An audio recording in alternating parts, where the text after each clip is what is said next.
Olá, eu sou Inês Lopes, professora de Direito Internacional, Privado e Público da Universidade de Brasília. Estou participando do RELAC Espaço e minha apresentação será sobre o Direito Internacional Privado e o desenvolvimento sustentável do espaço exterior. Primeiramente, gostaria de parabenizar a iniciativa de promover o primeiro Encuentro Internacional da Rede Latino-Americana e del Caribe del Espacio e parabenizar os organizadores por este evento e oportunidade e agradeço a participação na sessão de Direito Espacial. Muito obrigada. Aqui eu começo com algumas reflexões sobre o espaço exterior e as entidades privadas, com o objetivo de demonstrar o número crescente de empresas que atuam nas atividades espaciais. E hoje, uma das mais famosas é a SpaceX de Elon Musk. Aqui eu trago uma charge falando de John Glenn, perguntando sobre o que é o espaço, e ele faz a crítica dizendo que ele realmente viu o espaço exterior porque não havia tantos detritos espaciais como há hoje. E aí a participação de empresas privadas traz reflexões sobre como devemos usar e explorar o espaço. Olha o gráfico em 1957, nesse relatório apresentado pela NASA sobre o número de objetos lançados no espaço, e nós vamos observar nesse gráfico que 2018 simplesmente teve um aumento exponencial de detritos acumulados no espaço. E isso tem reflexo nos números estimados por modelos estatísticos que estão em órbita, e esses detritos ou lixo espacial são definidos como objetos feitos pelo homem no espaço que não estão mais servindo a uma finalidade útil, como satélites desativados ou estágios superiores de veículos de lançamento lançados durante um lançamento de um foguete. Estima-se que há 34 mil objetos maiores que 10 centímetros, 128 milhões de objetos maiores que 1 milímetro e maiores que 1 milímetro e menores que 1 centímetro. Então, o volume é enorme. E a Estação Espacial Internacional conduziu 29 manobras para evitar detritos desde 1999, segundo a NASA, incluindo 3 somente em 2020. E é bom recordar do caso do Iridium, que foi uma colisão de uma nave espacial russa com uma nave comercial dos Estados Unidos em funcionamento, e essa colisão gerou mais de 2.300 pedaços inseridos no espaço exterior. E o consultor da NASA desenvolveu uma teoria na década de 70, que é conhecida como Síndrome de Kessler, em que ele coloca a potencialidade de 2 objetos na órbita baixa da Terra, na LEO, colidirem e gerarem ainda mais detritos em efeito cascata. E aqui eu trago uma reflexão de Han Jonas sobre a heurística do medo na civilização tecnológica, uma vez que o potencial risco de ocorrer danos no espaço é enorme. E Kessler sugeriu que a melhor maneira de evitar o crescimento exponencial de colisões era reduzir o número de espaçonaves não operacionais deixadas em órbita. Porque, claro, a consequência é a humanidade não se beneficiar do uso da tecnologia espacial, como rádio ou TV via satélite e outros tipos de comunicação.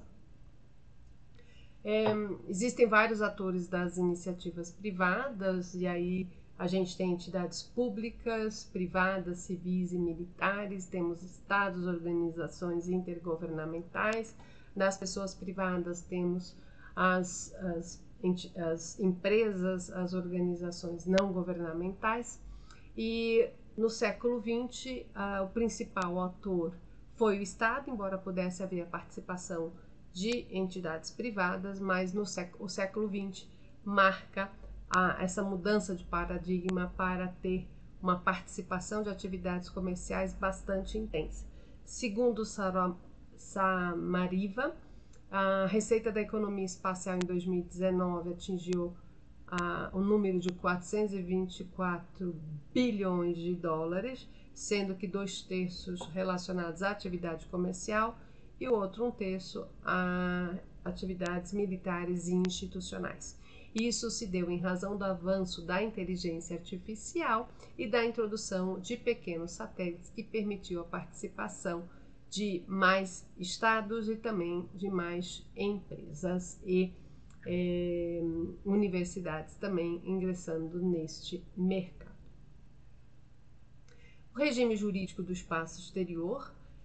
foi regulado quando os estados eram os principais atores, mas esse regime jurídico do espaço também se aplica a todas as pessoas públicas e privadas, com fundamento na Carta das Nações Unidas, que estabelece a obrigação internacional dos Estados com os instrumentos posteriores à própria Carta, baseado no artigo 93 da Carta das Nações Unidas. E o regime jurídico do espaço exterior tem como número de tratados internacionais 5, mas esses 5 regulam as principais atividades que são relacionados, primeiro, aos tratados sobre os princípios reguladores da atividade espacial, do uso do espaço exterior, inclusive a luz, demais corpos celestes 63, o Acordo sobre Salvamento de Astronautas em 1968, a Convenção sobre Responsabilidade Internacional por Danos Causados por Objetos Espaciais de 1972, a Convenção sobre Registro de Objetos Lançados no Espaço Cósmico de 74 e o acordo que regula as atividades dos Estados na Lua e nos corpos celestes de 1979, sendo que este último instrumento não foi adotado pelo Brasil e muitos países não ratificaram este acordo. Além deles, existem os instrumentos que integram o regime jurídico do espaço, que são as declarações de princípios legais anteriores até a própria Convenção do Tratado, os princípios que regem o uso por estados de satélites terrestres artificiais para a transmissão internacional de televisão direta, princípios relativos ao sensoramento remoto da Terra vista do espaço exterior, princípios relevantes para o uso de fontes de energia nuclear no espaço e declaração sobre cooperação internacional na exploração e no uso do espaço exterior em benefício do interesse de todos os estados. E a mudança crescente para o setor privado exigiu então que os estados passassem a ter uma atividade regulatória bastante intensa para adotar normas internacionais destinadas a promover e governar as atividades comerciais de ciência e pesquisa e, consequentemente, criou uma concorrência legislativa entre estados para atrair investimentos, seja de caráter nacional ou estrangeiro, e inserir o país também na indústria aeroespacial. E essas entidades privadas, as empresas podem escolher a lei ou a jurisdição do país que seja mais adequada aos seus interesses, nos termos de licença, requisitos de indenizações, padrões de segurança e operações, assim como impostos também, levando a aquilo que se chama de foro shopping. Dentro desse regime jurídico nacional, nós temos aí a lei dos Estados Unidos adotada em 2015, do US Commercial Space Launch Competitiveness Act, que busca facilitar um ambiente favorável ao crescimento para a indústria espacial comercial, assim como a lei de Luxemburgo, que trata da exploração e uso de recursos espaciais, que possibilita que uma empresa possa adquirir a propriedade sobre recursos naturais espaciais, que é questionável juridicamente, e a inserção também do Brasil na parceria com as empresas privadas a partir da portaria da EB de 182, que estabelece o processo de licença de operador para execução de atividades espaciais de lançamento no território brasileiro. E essa portaria foi lançada no ano passado, em 2020, e já no final do ano, 2 empresas receberam a licença de operador. E ainda dentro desse regime jurídico nacional, nós vamos observar que o escopo e o conteúdo desses regimes jurídicos nacionais diferem de país para país, mas deve-se observar que os estados têm a obrigação de estar em conformidade e de observar a responsabilidade enquanto estado regulador, uma vez que eles têm a jurisdição nos termos do artigo 6º do Tratado do Espaço, devendo observar as formas de autorização e licenciamento também. O Tratado do Espaço de 1967 é um instrumento basilar das atividades espaciais e estabelece normas e princípios peremptórios de direito internacional do espaço exterior e busca, entre outras questões, evitar, nas atividades espaciais, deve-se evitar a contaminação e prejuízo ao meio ambiente, né, terrestre e extraterrestre, assim como o uso exclusivo para fins pacíficos e proibindo o uso de armas ou a militarização dos corpos celestes, entre outros. E aí, trazendo algumas reflexões breves sobre o desenvolvimento sustentável do espaço exterior, é importante que a gente pense sobre o progresso tecnológico com precaução, baseado no princípio da responsabilidade desenvolvida por Hans Jonas, e que ele diz que isso não deve ser compreendido como um desestímulo ao desenvolvimento econômico técnico, mas como uma base ética para a responsabilidade global sobre os limites da fronteira entre os bens naturais e onde começam os patamares críticos de perigo ao ser humano. E isso também se estende ao espaço extra-atmosférico. Por quê? A potencialidade de haver danos ambientais e sociais irreversíveis no espaço exterior exige a prudência no uso e na exploração desse espaço.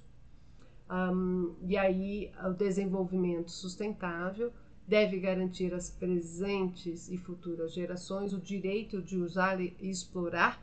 o espaço exterior para fins pacíficos em benefício de toda a humanidade.